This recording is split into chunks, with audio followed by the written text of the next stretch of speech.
In today's video, we are going to be breaking down a couple of the Charlotte Hornets Horns Basketball Plays. If you are running the Horns Basketball offense with your team, definitely this is the video that you will want to check out.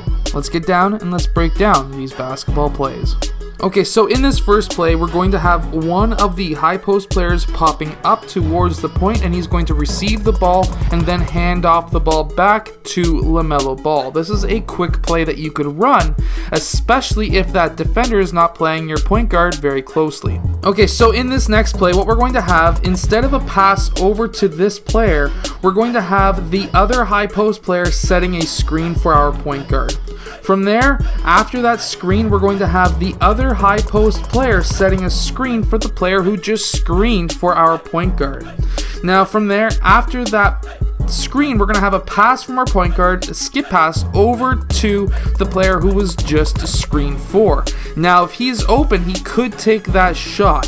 However, after that screen, that screening player is going to be cutting towards the basket and may be open for a pass.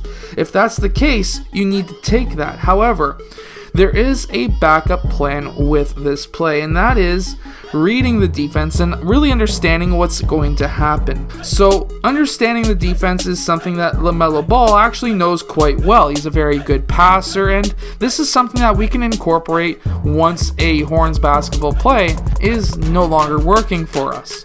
So we're going to have a guard and another guard out along the wing as well as the corner. What we're going to have is a quick cut down towards the block, and then this player is going to pop up towards the wing. Once this player receives that ball, he's going to then have LaMelo Ball, in this case, pop out. And that's what we're going to have here. We're going to have a quick cut towards the basket. When this happens, our player with the ball needs to take a dribble towards the high post. When this happens, this will gather multiple defenders to him, but at the same time, we're going to have a pass out towards the player who's popping towards the wing.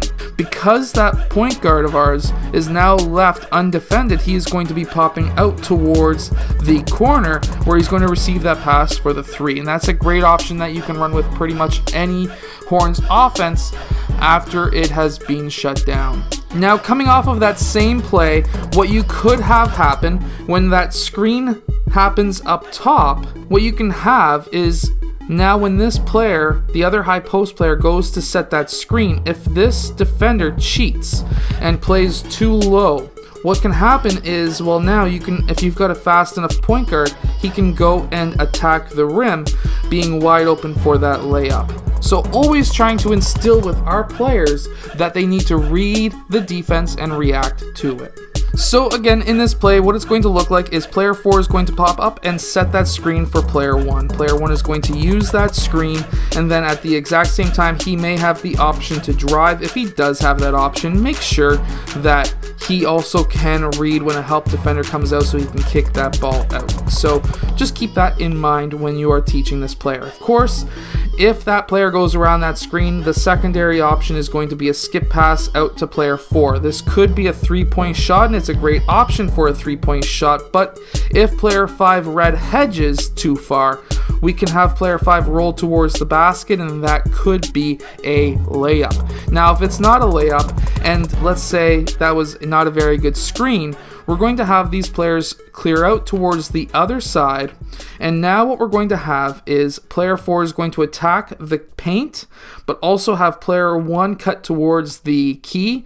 Player 2 is going to be popping up where he's going to receive that pass, and he could be open for that 3. If he's not, we're going to be looking at player 1 as an option for a 3-point shot. Now, something that I like to instill with my players is, if this was to happen, once player 2 makes that pass, I want them to really react to it and act as if it's a 5-out offense. I always like to finish off my plays with the 5-out because it's just so easy. And of course, you can go check out my complete guide to the 5-out offense down below. But the reason for this is now, especially if your league is running a shot clock, as soon as player 2 makes that pass, I want to see him cut towards the basket, or screen away for player 4. If he cuts towards the basket, player 4 is going to be filling that spot. If, however, he screens away for player 4, then player 4 is going to have a decision to cut towards the basket or pop out towards this wing for the 3. I hope that these Horns basketball plays help with your team. Make sure to go check out the complete guide to the 5-out offense down below, especially if you want to finish off every play with a 5-out. It just makes things easier, especially when you are going up against a shot clock as well. I hope that you've enjoyed. If you have, hit that like button and subscribe, and I'll see you guys again next time.